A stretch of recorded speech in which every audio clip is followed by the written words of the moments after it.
Saint Luc, dans l'Évangile, nous relate le miracle de la multiplication des pains. Jésus, avec 5 pains et 2 poissons, rassasie toute une foule, 5000, dit l'évangéliste. Il reste encore 12 paniers de nourriture. Et Jésus prépare ses apôtres, ses disciples, à l'institution de l'Eucharistie. Jusqu'à la fin des temps, dans tous les lieux, son corps, son sang seront multipliés pour nourrir la vie de Dieu dans les âmes. Le lendemain de ce miracle, Jésus, en effet, annonce qu'il est le pain de vie, le pain qui nous nourrit pour la vie éternelle. Il nous donnera son corps et son sang en nourriture. Oui, Jésus avait préparé tous ses disciples déjà à Cana, lorsqu'il avait changé l'eau en vin. Jésus a montré sa toute-puissance d'amour. Il pouvait consacrer le pain et le vin, être réellement présent sous les apparences du pain et du vin au milieu de nous et pour nous. L'Eucharistie est un repas sacré, c'est un vrai sacrifice. Nous rencontrons Jésus dans sa mort et sa résurrection. Nous préparons ces rencontres par notre confession régulière pour que notre cœur soit prêt à accueillir ce trésor et que nous le recevions fructueusement. Nous nous préparons d'abord à la messe par l'écoute attentive de la parole de Dieu et chaque jour par la charité fraternelle. Jésus nous conduit, comme lui, à donner notre vie au Père et à nos frères et sœurs. La première lecture nous a montré un lointain symbole de l'Eucharistie. Melchisédek, roi et prêtre de Salem, annonce le Christ roi et prêtre. Le pain et le vin qu'il offre est l'Eucharistie, le symbole de l'Eucharistie. Le repas qu'il donne aux voyageurs scelle l'alliance entre le prêtre et le patriarche. De même, au Sinaï, l'alliance entre Dieu et son peuple fut conclue dans le sang des animaux, offerts en sacrifice.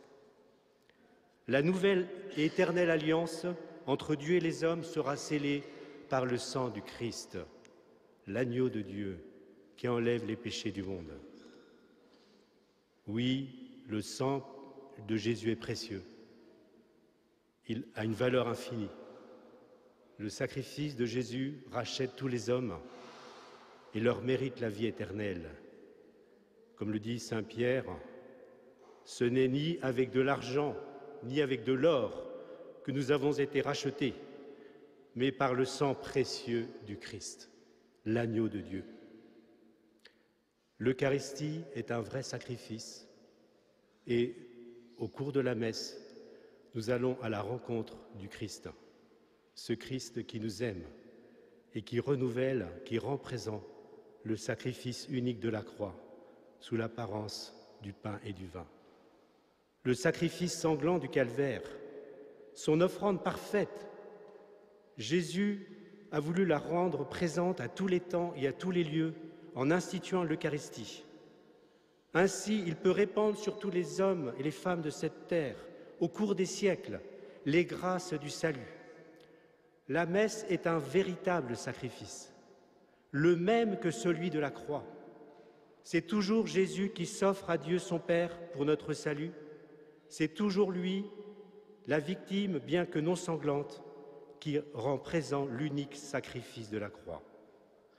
Dès que les paroles de la consécration ont été prononcées, son corps et son sang sont réellement présents sur l'autel, sous les apparences du pain et du vin. Le soleil de l'amour, l'amour infini de Dieu, rayonne sur le monde. Nous annonçons ta mort, Seigneur Jésus. Nous proclamons ta résurrection. Nous attendons ta venue dans la gloire.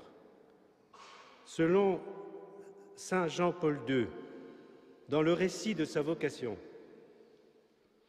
Nous sommes ici devant un mémorial au sens biblique du terme, c'est-à-dire qui rend présent l'événement lui-même.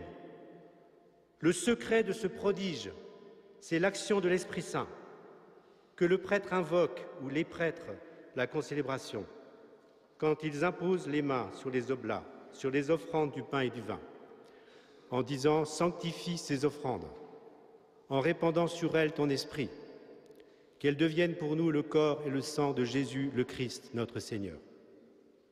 Lorsque le prêtre rappelle les événements de la passion, de la mort et de la résurrection du Christ, c'est l'Esprit Saint qui agit afin qu'il se réalise sur l'autel par le ministère du prêtre. Celui-ci agit véritablement au nom et en la personne du Christ. Ce que le Christ a accompli sur l'autel de la croix le vendredi saint et qu'il avait d'abord institué comme sacrement au Cénacle le jeudi saint, le prêtre le renouvelle par la puissance de l'Esprit Saint. À ce moment, dit le Saint-Pape, il est comme saisi, le prêtre est comme saisi par la puissance de l'Esprit Saint et les paroles qu'il prononce revêtent l'efficacité même de celles qui sortirent de la bouche du Christ pendant la dernière scène. Le prêtre est un autre Christ. Au cours de la messe, il est l'instrument aux mains du Christ. Il prête sa personne à Jésus. Et nous venons, frères et sœurs, à la rencontre de Jésus. Ce Jésus qui va être présent à la consécration, et nous allons le rencontrer, lui l'agneau immolé, vivant pour toujours, dans son sacrifice pascal. Et ajoute le Saint-Père, nous rencontrerons aussi Marie, debout au pied de la croix, à qui il nous a tous confiés. La rencontre du Seigneur, frères et sœurs, se prépare par la confession de nos péchés et l'écoute de la parole de Dieu. La rencontre du Seigneur à la messe se prépare dans nos relations avec nos frères et sœurs, en famille, en communauté, avec les pauvres, avec les enfants du Patro.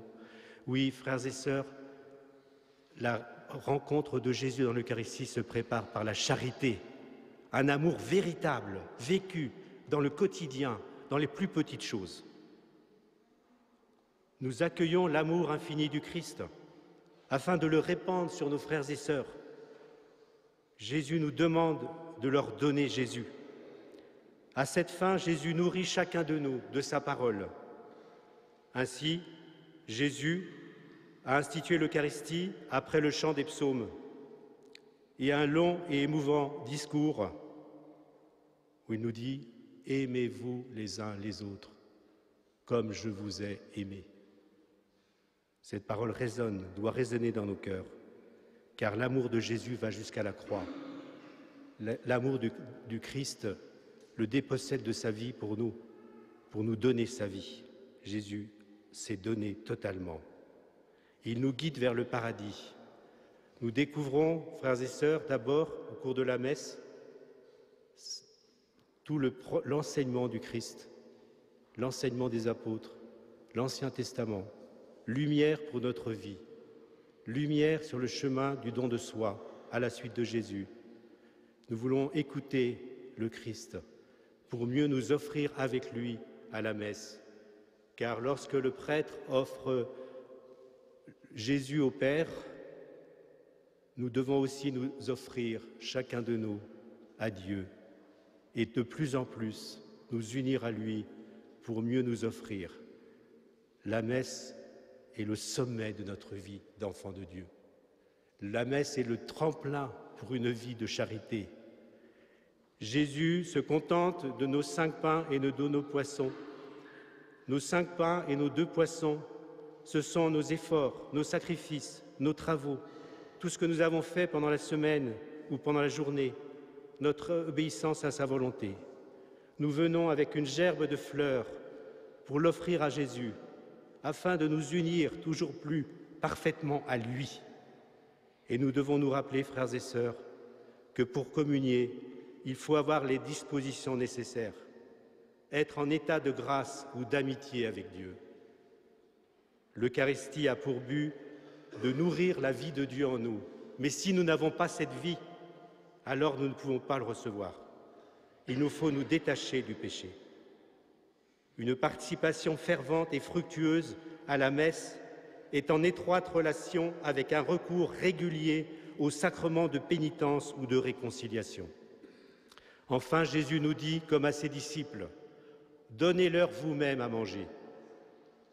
Nous sommes conviés à la charité.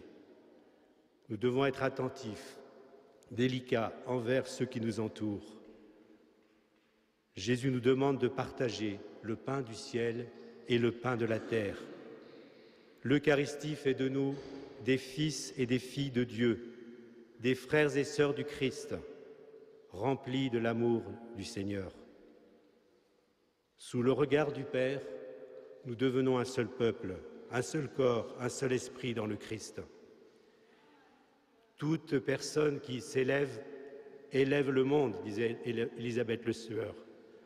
Oui, en montant vers le Christ, en nous unissant à Jésus, nous attirons nos frères et sœurs au Seigneur. Nous attirons nos frères et sœurs tout près du Christ. Et nous demandons au maître de la moisson d'envoyer des ouvriers pour sa moisson, des prêtres, des religieux, des religieuses, et pour notre centre aéré, bien sûr, des animateurs, des animatrices. Nous sommes toujours conviés à participer à nos missions d'été et nous vous demandons de venir, chers jeunes, parce que la mission a besoin de chacun de nous.